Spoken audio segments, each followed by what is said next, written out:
Online विरोधी कृती समिती नांदेड जिल्हा आयोजित सद्यस्थितीत महाराष्ट्राचा आक्रोश परिक्षांचा आक्रोश यांनी स्वतःच निर्मित केला आहे आणि त्यानिमित्ताने उद्या 16 जुलै रोजी गुरुवार नांदेड येथे हा महामोर्चा आयोजित केला। या महामोर्चाच्या माध्यमातून ज्या राज्यात पेपर फुटीची मालिका चालू आहे, आता संबंध देशभर ही मालिका पोहोचली आहे। त्यामुळे येत्या काळात गुणवत्ता उमेदवारांना न्याय मिळावा या दृष्टीने यापुढे राज्यातील MPSC मार्फत गट ब आणि गट क ह्या सर्व परीक्षा ऑफलाईन पद्धतीने आयोजन करण्यात यावं आणि विशिष्ट कालमर्यादेत तयारी करणाऱ्या उमेदवारांना वेळेतच रिक्त पदांची जाहिरात आली पाहिजे। 17,000 पदांची आज राज्य सुरक्षित नाही, देश सुरक्षित नाही, अशा स्थितीत 17,000 पदांची रिक्त पदे असूनही पोलीस भरती जाहिरात अद्याप प्रकाशित नाही।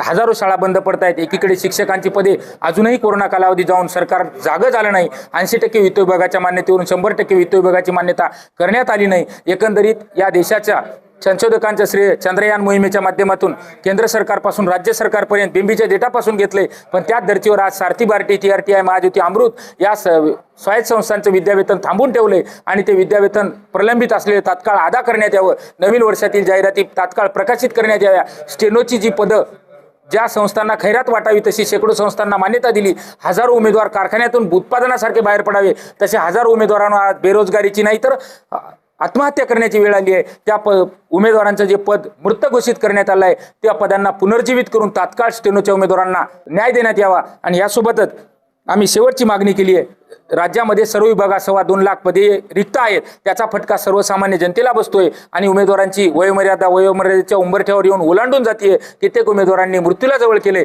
अशा स्थितीत 2.25 लाख पदे रिक्त असून सुद्धा दोन्ही पंचवार्षिक सत्ता उपभोगणाऱ्या सरकारने 75,000च्या मेगा भरतीचं केवळ आतापर्यंत गांजरच दाखवलंय। या सर्व आक्रोश घेऊन आता 16 तारखेला मोर्चाचा ठिकाण आहे मार्केट कमिटी नवा मोंढा मैदान नांदेड ते जिल्हाधिकारी कार्यालय येथे समारोप होईल। तर सर्व परीक्षार्थींना एकच आवाहन करू शकतो, हा हक्काचा आपल्या लढ्याचा कुटुंबाच्या भविष्याचा लढा आहे आणि फक्त एका परीक्षेचा विषय नाही तर लाखो विद्यार्थ्यांच्या स्वप्नांचा खून होतोय। हे कुठेतरी थांबलं पाहिजे आणि या देशाच्या यंत्रणा व्यवस्थितरित्या पारदर्शकपणे चालल्या पाहिजे। उद्याच्या पिढ्यांना आपल्याला सुरक्षित हा देश सोपवायचा आहे। त्यासाठी सर्व परीक्षार्थींनी नाही तर पालकांनी सुद्धा सर्वसामान्य जनतेने सुद्धा या मोर्चामध्ये जास्तीत जास्त लक्षणीय प्रमाणात हजारोंच्या संख्येने सहभागी व्हावं।